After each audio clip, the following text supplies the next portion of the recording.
Assalomu alaykum qadrli do'stlar, barchangizni yangi qurib bitkazilgan boshqa shu stadionda, maydonda va agronomlar uchun ham, maydonga qarovchilar uchun ham bu test hisoblanadi. O'yin boshlandi. 3-chi raqamda Hoji Akbar Alijonov yaxshi. Mana bu yerda Erkinov ichkariga kirib boryapti. Yaxshi vaziyat. Gol urish mumkin. Zarba yo'llandi. Himoyachi to'p yo'liga to'g'anoq bo'lyapti. Birinchi jiddiy hujum holat bor, ya'ni futbolchi kelib to'pga tashlanib qaytarmoqchida, sakrab o'tib ketaman deganda bosib ketib qoldi. Chunki uning oyog'i to'g'ri kelib qoldi. Lekin inkor mutaxassisga murojaat qilgan, chunki yaxshi bilasiz, FIFA kunlarida ehtiyot bo'lish kerak. Mana bu yerda qoyilmaqom Abduvohid, ammo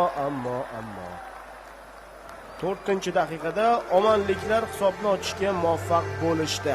Hozir omonlik hujumchi va uning jamoadoshlari himoyamizdagi kamchilikni ochib tashladi deyishimiz mumkin mana shu yerda ham va gol o'tkazib yubordik do'stlar. Tezkor gol 5-daqiqa endi boshlandi. Hisobda ortda qola boshladik. Lekin bu hech narsa emas. Futbolchilarimiz darhol to'pni markazga olib borishdi. Abduvohid Ne'matov dastlabki urinishda qaytardi u. Lekin u yo'q.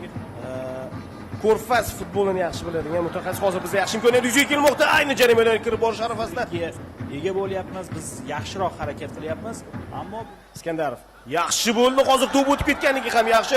Shehzod Nasrullayev to'pning qo'ldan uzatib bermoqda. Norchayev Husaynning bergan zarbasi anchagina noaniq bo'ldi, lekin bu yerda ancha qulay ham emasdi, chunki raqib himoyachisi qarab turgani yo'q, xalaqit qildi maksimal. Kuzatish ofsayd yo'qmasmi? Bor, ofsayd bor.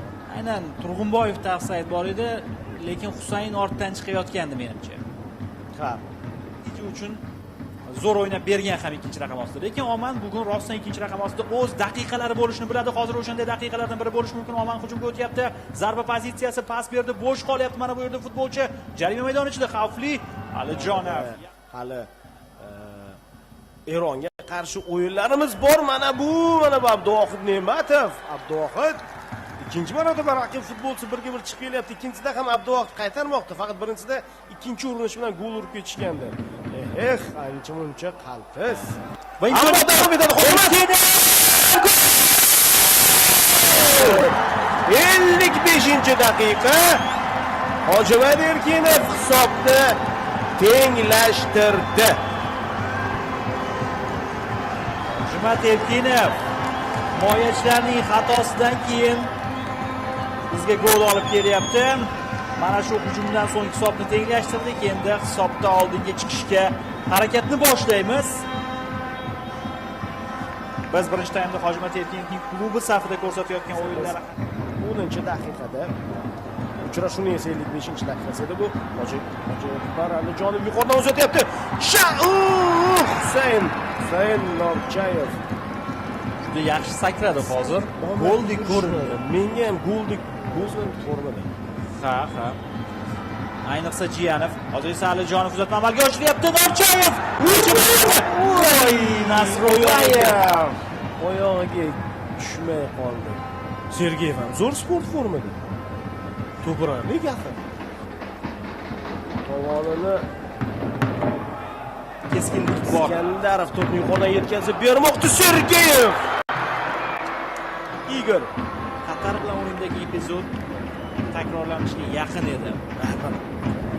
Yaqin qo'yilgan mikrofonlar eshitilyapti. Yaxshi o'ynayapti omonlik futbolchilar. Paslar aniq bir tushunyapti. Chap qanotdan ichkariga kirib bordi. Zarba yo'llayapti. Pashki tomondan tegdi to'p darvoza to'riga. Lekin mana bu tarkib ham xohlayapti. G'alaba golini urishni istayapti. Ichkariga uzatilgan to'p ichkarida Janov Usmonbekning zarbasi. Jeparov va Mirzoyev. Bu yog'iga lekin o'yinlar yana ham qizib boradi. Hozir ofsayd